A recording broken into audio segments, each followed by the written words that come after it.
It is finally Nate Diaz fight week. Could this be his last fight in the UFC? Find out when we break it all down, and stay tuned. That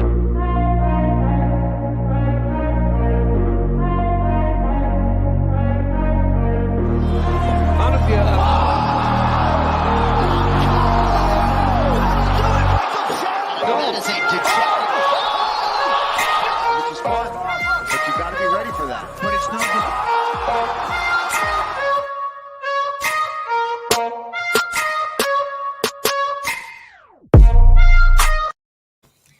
And welcome back to another episode of Fist First. I'm your host, Steve, along with your co-host, Slav. What's up? And we are streaming on DSM's YouTube, Twitter, and Facebook. So, UFC 279, right around the corner this Saturday. And before we crack into the fight-by-fight analysis we have going for you guys today, just a couple of little bits of news to send out here. So we got a much-anticipated fight in Dustin Poirier and Michael Chandler is officially official at UFC 281, November 12th. And that's an MSG, Madison Square Garden, Slav. That's got to be a big one, right? Damn, yeah. It's about damn time they finally confirmed. Yeah, right. I mean, this has been going on for a while now. Yeah, but that's going to be a must-buy pay-per-view. Oh, yeah. I mean, that card is stacked. Yeah. And not only that, you had Michael Chandler just sign a multi-fight contract, so he's going to be sticking around for a while, too. Nice. Go for it. Oh, yeah. I didn't hear about that, but he definitely deserves it. Out of any fighters, all the lightweights in the division, he's the guy that deserved it most. So. Yeah, and you got to think he's got to be a candidate for knockout of the year. That front kick over Ferguson, that was gross. Definitely. And then another little comeback here. We got Darren Till, the Gorilla, making a comeback. So he verbally agrees to fight Dricus du Plessis in December. I'm not sure if it's going to happen. That's barring if he's ready to go. But, hey, man, that's still exciting to hear. Yeah, I hope he comes back. And if he comes back, I hope he'll put on a good show. But, yeah, I'm not going to bet that's going to happen. You just don't want to see him come back too early. Yeah, don't want to see it come back too early. And just we've been through this the entire year where he's saying he's going to come in the fight. I believe, July he said he was going to. And now before this, we've been hearing rumors of when he's going to come back. But, yeah. So, I mean, at least something's official now. Yeah, well, we'll see if it happens. He's claiming to have a big 2023 coming. So, yeah. We'll see if he gets this fight, squeezes in this fight in 2022. I mean, best of luck for him. So, yeah, I hope he does well. He's an interesting fighter to watch. Definitely entertaining. Yeah, and he's part of that little England takeover they got going on. Yeah, that would be crazy with Paddy Pimblett and Darren Till taking over the UFC. Yeah, got Molly Meatball McCann. Yeah, too. Exactly. Tom Aspinall, can't forget about him. Yep. Leon Edwards. Yep. Wow. Arnold Allen. Yeah, really taking over. Yeah, gotta love the English takeover. Yes, sir. So UFC 279. I don't think a lot of people are as excited for this as I am. A lot of people see some kind of pointless fights here, where I see some interesting fights, to say the least. Well, I'll be honest. I don't think Khamzat and Diaz was the fight people wanted. No. I think everybody wanted to see Khamzat have a title fight or Kobe Covington, someone up there. And everyone wanted to see Nate Diaz fight Conor McGregor or maybe Masvidal again. So this isn't the fight we asked for, but it's the fight we got. Hey, you never know. I'm actually really excited for this fight. I'm a big Nate Diaz fan. Yeah, I mean, it's definitely going to be a good one. It wasn't, I believe, not the fans preferred, but it's definitely going to be interesting. And I think a lot of fans are going to buy this fight regardless. So yeah, I agree. So let's jump right in here. So to start off our prelim card, we got a couple of winless UFC fighters in Darian Weeks and Johan Linace. This is going to be a fight at welterweight. And this was a fight that was actually supposed to happen last weekend in Paris. That got pushed back to UFC 279, and that's going to be kicking off our prelim. I'm not really too sure what to expect here. You got Darian Weeks, who really hasn't proved much in the UFC. He is 0-2 in the UFC now.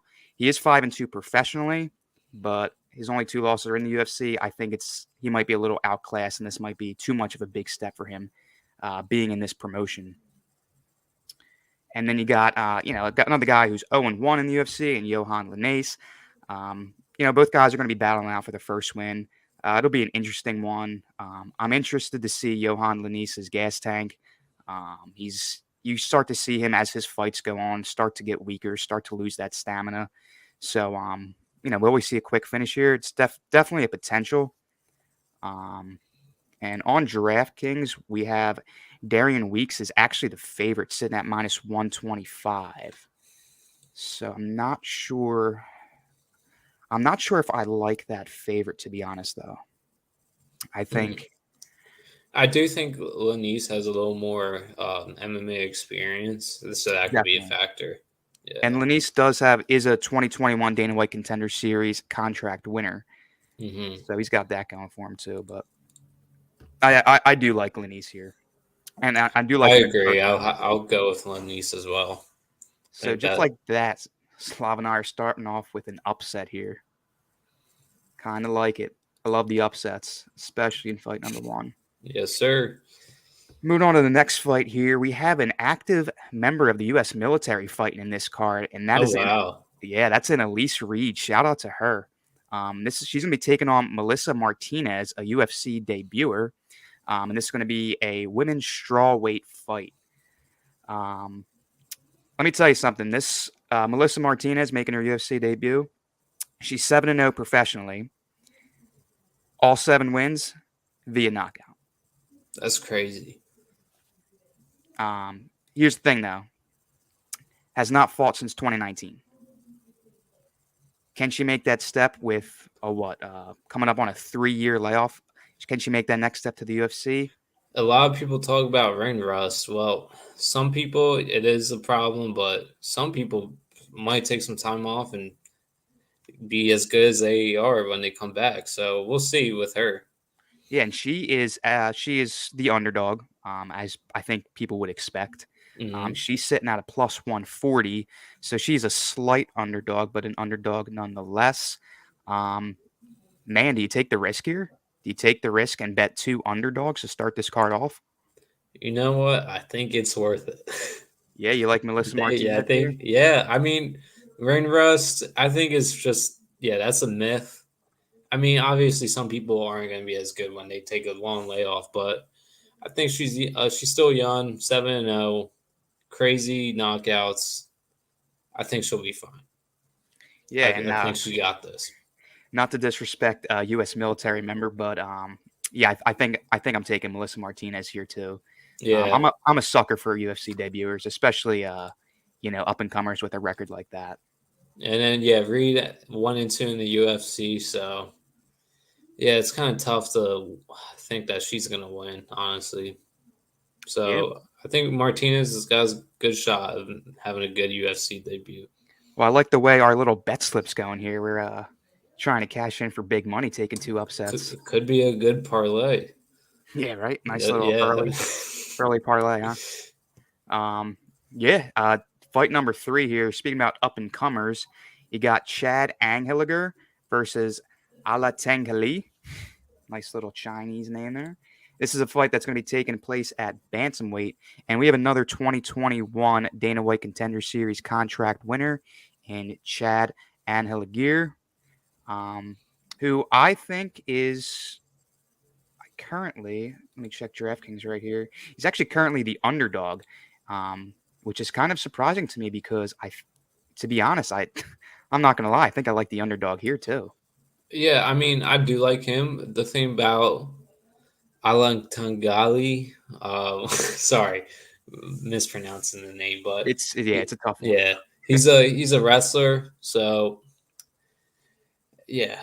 Yeah, and Anheliger is very, very quick and efficient on his feet. If he has that takedown defense, I would think he wins this battle stand up. So if he can keep it staying, if he could keep it a stand up fight, I think he's Yeah, gotta be the definitely. favorite there, right? He'll definitely need some good defense. As long if he can stay up on the ground, I think he wins this fight. If he can't, if it goes to the ground, he can't defend the takedowns, then I don't see him winning. But yeah, so this fight can go either way depending on the wrestling, and the And I, striking. and I think if Alatengale does win here, I think it's by decision. If Yeah, anybody gets the finish, I think it's Angle here. yeah. I think I agree with that. Man, we are starting the show off bold, taking 3 upsets, 3 underdogs in the first 3 fights, man.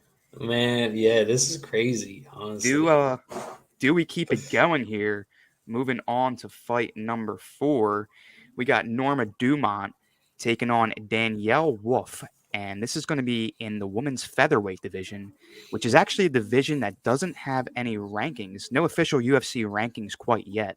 Hmm. And this is definitely an interesting fight because Danielle Wolf is making her UFC debut, and this is only her second professional MMA fight, and it is taking place in the UFC. Now, Wow. not that's scary, right? It's two professional fights. Your Already in second the one UFC. is in the UFC, and Danielle Wolf is a girl with a very, very big boxing background. Okay. She has 3 U.S. national championship gold medals in boxing. Do you think that plays to her advantage, or do you think that plays to her disadvantage here in the octagon? I honestly think it could be a disadvantage.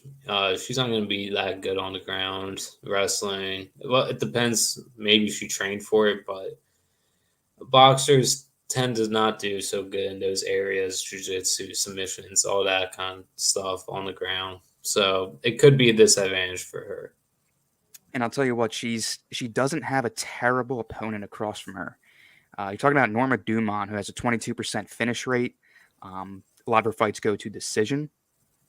Has no professional KOs. Norma Dumont Hmm. does not have any professional KOs. But I'll tell you what, Norman Dumont has to make this a MMA fight, right?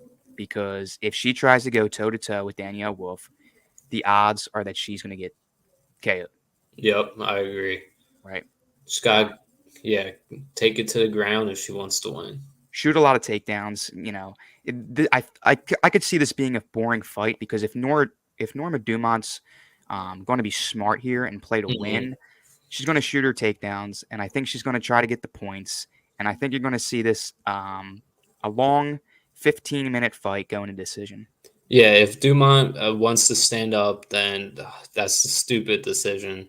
Yeah, So I don't think her coaches are telling her to stand up and strike. So I think she'll take the safe way. She'll take it to the ground or avoid the punches, keep the range long. So I and think, yeah, I think as long as Dumont does that, she'll be fine, and she's got the win. and Dumont is sitting currently at a minus 410, so she is a pretty heavy favorite, and I think that's a favorite that I like. Yeah, yeah, that's to go with Wolf. That would be a little too risky. Not the underdog that I'd want to bet on. Yeah, So, no, especially boxing background doesn't necessarily hurt all the time, but second professional fight I in the think UFC, it's I think she'll definitely be an entertaining fighter to yeah, watch. absolutely, I And definitely agree. yeah, so I'm excited to watch that fight. I don't know if she'll win, but I think she'll be a very entertaining fighter to watch in the UFC. So So an interesting fighter to watch in Danielle Wolf.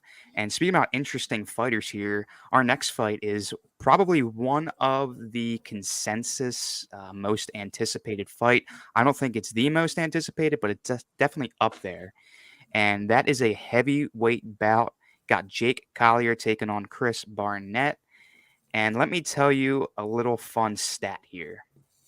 I do like Chris Barnett. I think he's an entertaining fighter to watch. But across from him, you got Jake Collier, who has never won or lost 2 fights consecutively. His entire career has been win, loss, and so on and so forth. His last fight, he ended up losing. So does that mean this fight, if he's keeping the streak going, he ends up winning? uh Barnett does look pretty good. 22-8 professionally. Very athletic. Very Yes, small for heavyweight, but very athletic. 17 knockouts.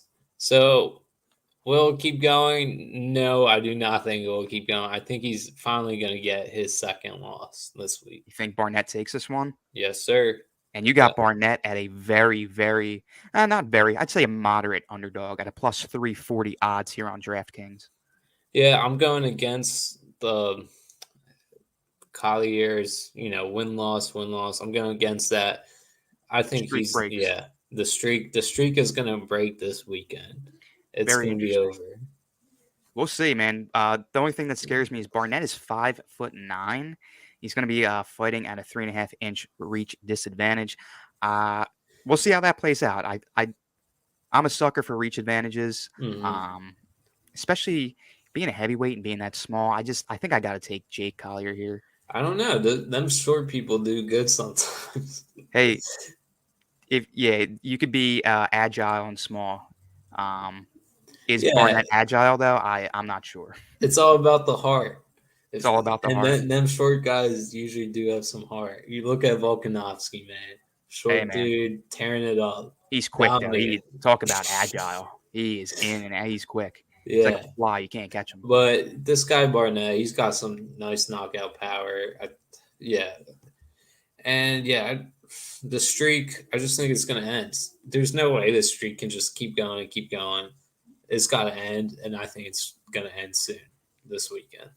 We will see on Saturday. And after that fight, you got a middleweight bout here.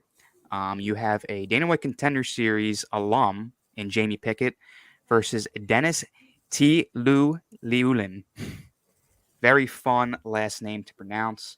And Tiu Liulin has actually fought in 13 different promotions, so he's trying to find a home here at the UFC. 10-6 professionally. I'll tell you what, I don't like his skill set here, and I do like Jamie Pickett's skill set, and I think this is a fight that's pretty easily decided for me, and not too much that we have to spend some time on because I think Jamie Pickett dominates this fight. Yeah, I think Pickett is more, he's better well-rounded. Lillian is, not a great wrestler, not good on the ground. He's very one-dimensional striker, so. He's got a fun last name, though. Yeah, he does. But, to be good in the UFC, you got to know everything. You got to be successful at everything in MMA. You got to know the wrestling, the ground, the grappling, the striking, everything. But if you lack multiple stuff in the MMA, then you're not going to succeed and win. Yeah, I think too, Liulin is a very one-dimensional striker. So I think, like I said, I think this is a dominated fight. And it's almost at a pick'em here. You got Jamie Pickett as a slight favorite at a minus 130. I think that should be a little bit higher, but that is just my opinion. I'm taking the favorite there in Pickett. Same. I'll go with Pickett as well. And then after that, we have our first of two catchweight bouts. And a catchweight bout is not in a specific weight class, but is for a specific weight. So this fight's going to be catchweight at 220 pounds, and it's going to be Jalton Almeida versus Anton Turkaj. And I think this fight has the potential to end very quick. Anton Turkaj has taken this fight with less than a 10-day notice. This is not only that, this is also his UFC debut. I feel like that's a tough mountain to really climb over there. Yeah, and they both have good knockouts. They're both good fighters. Unfortunately, Turkaj, I don't think he has. It's a 10-day notice, so I don't think he's going to be ready. And a 10-day notice against someone like Almeida, who's pretty efficient everywhere, on the ground, standing up, in the clinch. He's pretty efficient everywhere. Yeah, that's a tough mountain to climb. And Almeida knows how to finish fights. So hopefully Turkaj has done enough research in 10 days to stop Almeida, but I don't know if you can. I don't know if that's possible. And Almeida is sitting at the second highest favorite at a minus 660, and I do not want to go against that. So I am taking Almeida there. Yep, I think Almeida's going to win this. I think it's going to be a first round finish. Yeah, I think I would have to agree with that. Moving on along here, we got a featherweight bout. One of my guys to keep an eye on here. You got Hakeem Dawadu versus Julian Erosa. Dawadu, I'm a very big fan of. He's sitting at 6-2 in the UFC. I think he is a little up and comer to keep your eye on here, and I think he has the tools to outclass Erosa here, especially in the stand-up game. Dawadu's got a very, very strong Muay Thai. Um, so another one where I think you don't really have to dwell on. I think I'm taking Dawadu here all the way. Yeah, I'm going to go with him as well. They're both good. Erosa, though, yeah, he's probably going to take it to the ground if he can, but He's got to try to. yeah. Erosa is 4-1 in his last 5, but I think I'm still giving the edge here to Dawadu. Yeah, I agree. I think Duwadu's got this. And those odds are sitting at, let me see, Hakeem Dawadu is a -215, so he is a slight to moderate favorite there. And I think another favorite that I am not going to go against. All right, kicking off here with one of my least favorite fighters in the UFC. Johnny Walker here is taking on Ion Cutelaba. This is a light heavyweight bout, and both these guys are absolutely desperate for a win. You have Walker's on a 2-fight losing streak, and you have a guy in Cutelaba that has only won 1 fight since 2019. So both guys trying to make a statement win here, I'd say. So what are you thinking for this fight here? So, yeah, I think this is definitely going to be an aggressive fight. Both fighters are desperate, coming off some losses. Walker, if he loses, he's not going to be ranked. So they're definitely going to be aggressive. This is going to come down to who has more power, better stand-up game. I'm going to have to go with Walker on this one. Yeah, I agree. And Walker came out a couple days ago and said this is the hardest he's ever trained for a fight. I'm not a big Johnny Walker fan, but I did gain respect for him. He went out to Thailand to practice his Muay Thai. He's always a guy that struggled with his defense, and he's trying to solidify that aspect of his game, which I can respect that. And I do think he comes out with the win here. And he's actually, surprisingly, in my eyes, he's surprisingly sitting at a +170 on DraftKings. So is that another favorite that we are locking in there? Or not a favorite, upset? Upset. Yeah, I think we got to go with the upset on this one. So Johnny Walker, another upset to keep your eye on if you are a bettor. Moving on along here, we have the second fight into the main card, which is a women's bantamweight matchup. We have Irene Aldana versus Macy Chiasson. This is another interesting fight, I'd say, for the main card. So you have Aldana, who is coming off an arm injury. So we'll see if that plays a role into this fight. But she is a very efficient striker. She lands almost 2 more significant strikes per minute than Chiasson. So what are you thinking? Is she going to be able to outclass Chiasson on the feet? Or do you think Chiasson can get this fight to the mat and secure a win via takedowns or points or possibly a submission? I think this fight is going to stay up. They're going to strike. I think it's going to be a good boxing match. Yeah, and I think if this is a boxing match, I think you're going to see Aldana dominate that. Yeah, I agree. Like I said, barring that arm injury. Yeah, I don't think Chiasson is going to be able to take it to the ground and be dominant versus Aldana. So I think this fight stays on the they stay up. And Aldana is the better fighter here. She's a little more experienced. So I got to go with Aldana. Yeah, and she's sitting at a -180, and that is a favorite. I am locking in there. Next fight, I think, Well, actually, I think the community, I would say, thinks is going to be the fight of the night. This is the consensus. This is the consensus fight to watch here. You got Kevin Holland taking on Daniel Rodriguez, and this is yet another catch weight bout. This is going to be a fight at 180 pounds. And man, these are two heavy hitters here. I think you can see. I think this can absolutely turn into a brawl. They're both trash talkers. There's a little bit of tension between them. I think this is definitely going to be a fight to keep your eye on. Yeah, and then Kevin Holland, he's one of the most improved fighters this year. 100%. He's very fun to watch. So And Daniel Rodriguez is no joke. He is coming off of a year, I think a little over a year layoff. And not only that, he took this fight on 2 weeks' notice. So we'll see. yeah, I think it's gonna be a good fight. I think it's gonna be a little closer than people think, but I think it's gonna be a war. And the odds do have it close. I'm riding Kevin Holland pretty high, but the odds have him sitting here at a minus 195. So he's a slight favorite over there on DraftKings. Wow. Yeah, I thought it would be a little more, to be honest. And here's something interesting too: is Kevin Holland's going into this fight with a 7-inch reach advantage. That is a very significant reach advantage Yeah. on a Wow. guy that has a 2 week fight notice.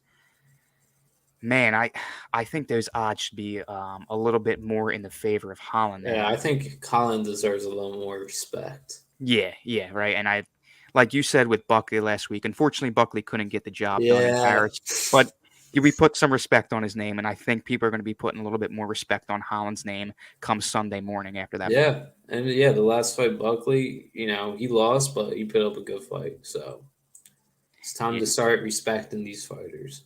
yeah, exactly. And speaking about respected fighters, moving on here to the co-main event in Li Jingliang versus Tony Ferguson.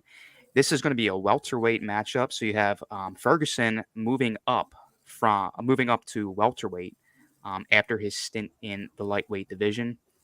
Um, Ferguson is a very respected fighter in the UFC, but he is coming off of a 4-fight losing streak.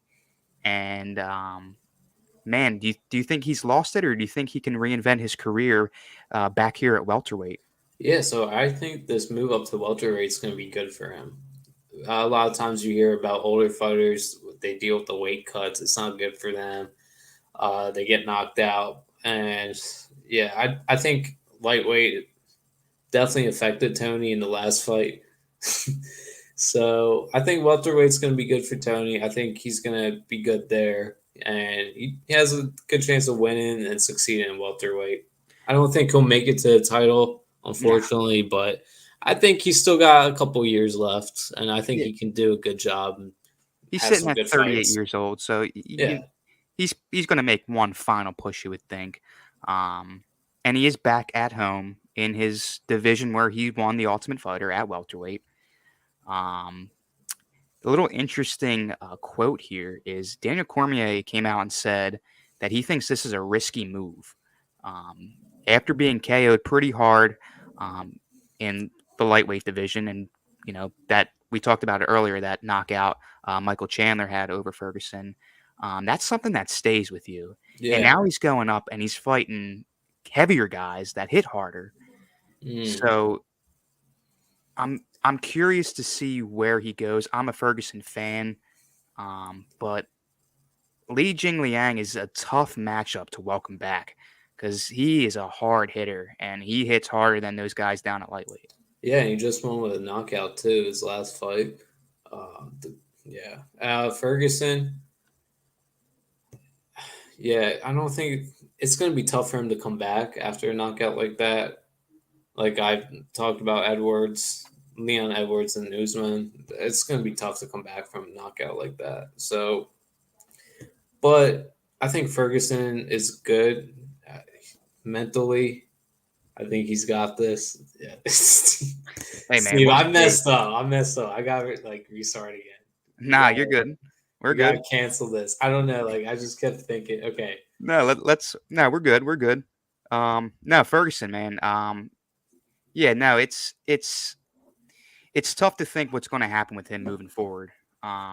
like we said, he is back at welterweight, but he is going to be fighting, heavier hitters. So we'll see, man. It all depends on how he comes back from that KO versus Chandler there. And another question is, Jing Liang. Like I said, he's a hard hitter, and it's tough to welcome. It's a tough welcome back to the weight class.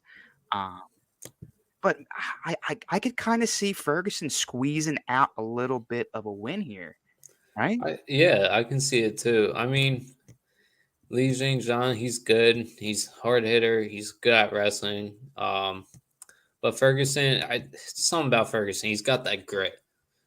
He doesn't give up. He doesn't, right? He doesn't And give he up. he is the favorite sorry, the underdog as to be expected here on DraftKings, sitting at a plus 255. Um, and I think that's kind of a bet that I would stay away from Yeah, I because there's mean, just so much uncertainty and yeah, unsure. this is a very tough fight to predict. Very uncertain. I can't. Yeah, all these outcomes could happen. That it's a very tough fight to choose which fighter's better. But it is going to be an interesting co-main event to the main event that has once again the biggest favorite of the card in Hamzat Chimaev taking on Nate Diaz. Nate Diaz is one of my favorite fighters. If you could see at the bottom of the screen there, this episode is called The Sacrificial Goat. I'm not going to go out there and say that Nate Diaz is the greatest fighter of all time because he's not. But I think he's one of the most entertaining fighters of all time. And I think he is a true UFC GOAT in that regard. And he is a tough dude who just doesn't give a crap. You think it's possible, being the biggest underdog on the card, do you think it's possible that Nate Diaz can somehow pull off a win here? Hell no. No? A No, big whopping no? I love Diaz, and no, I don't think he's gonna win. But what I do think, he's not gonna leave without a bang. Oh, yeah, this is going to be a I banger. think he's gonna do something we've never seen before in the UFC. I don't know. He might knock down Kamza a few times. He Oh, might take him definitely. down. I don't know, something crazy. Or he might have a crazy post interview calling out Dana White or something like that. Dude, I don't know. He might do something crazy like I was that. just about to bring that up too, Yeah. because Nate Diaz has absolutely nothing to lose in this fight. Absolutely nothing to lose.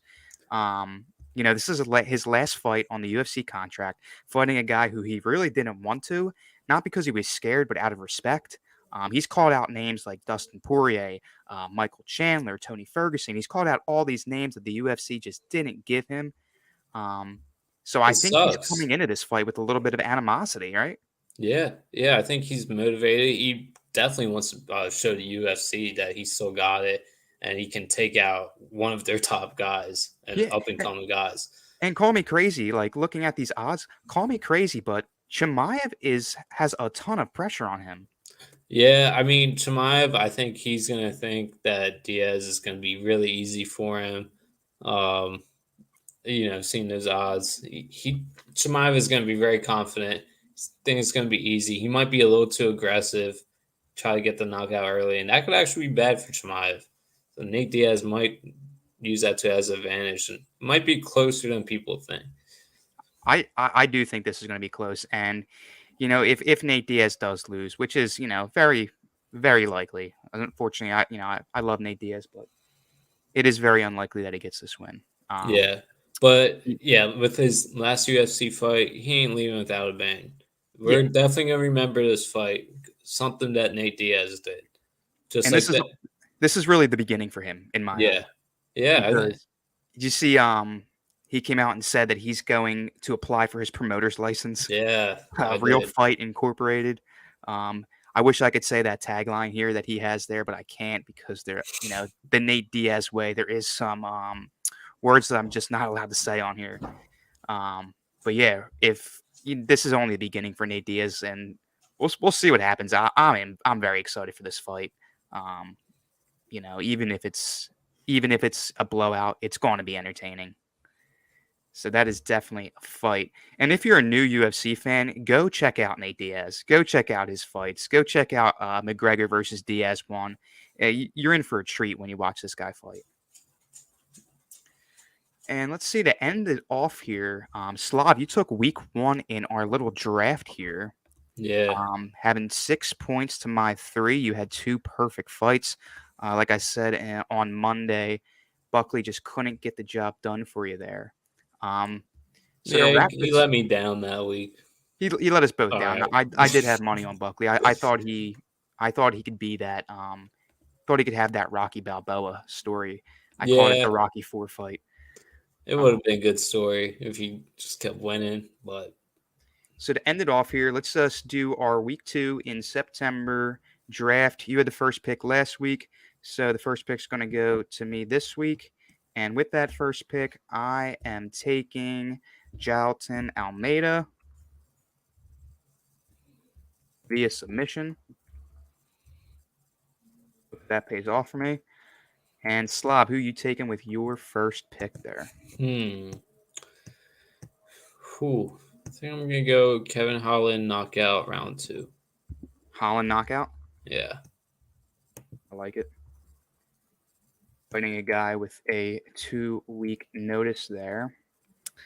Who do I like next? Man, with my second pick, it's tough. You know what? I know you like him, but I'm going against him. I'm thinking the streak continues, and I'm taking Collier by decision. Bold. Let's see if it pays off for me this week. Didn't work out too well for me last week. Okay, I love Ferguson, but I'm going with Lee St. John by decision. By decision? Yeah.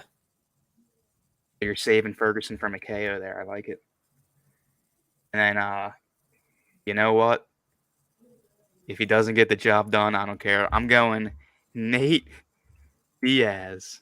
Call me silly. Wow. Ready for this one? By submission. I So think I he wouldn't be makes so Hamza. surprised I think if he he makes submitted. Chimaev tap. Wow. Hey, man.